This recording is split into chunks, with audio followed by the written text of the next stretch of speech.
کبھی آپ نے سوچا ہے کہ ہماری 5 نمازوں کے نام ایسے کیوں رکھے گئے ہیں؟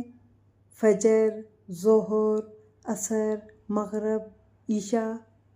فجر جو اندھیرے کے بعد روشنی کی پہلی کرن ہے، ظہر جب دن اپنے عروج پر ہوتا ہے اور انسان دنیا کی مصروفیات میں سب سے زیادہ کھویا ہوا ہوتا ہے، عصر جو ہمیں یاد دلاتی ہے کہ وقت تیزی سے گزر رہا ہے، مغرب جب سورج غروب ہوتا ہے اور دن اپنے اختتام کو پہنچتا ہے، اور عشاء جب ہر طرف خاموشی اور اندھیرا چھا جاتا ہے مگر ایک مومن اپنے رب کے سامنے کھڑا ہو جاتا ہے۔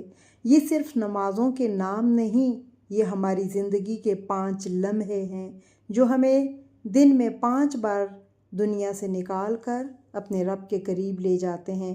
آئیے جانتے ہیں ان نمازوں کے نام کیوں رکھے گئے اور اس میں ہمارے لیے کیا خوبصورت پیغام چھپا ہے۔ فجر کا معنی صبح ہے۔ یہ نماز صبح کے وقت پڑھی جاتی ہے، اس لیے اسے فجر کہتے ہیں۔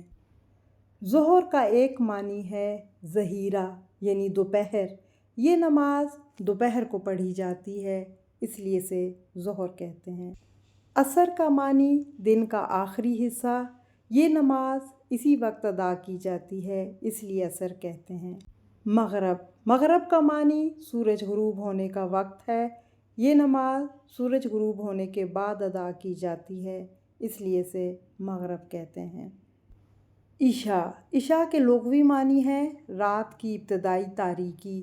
یہ نماز اندھیرا ہو جانے کے بعد ادا کی جاتی ہے، اس لیے اسے عشاء کہتے ہیں۔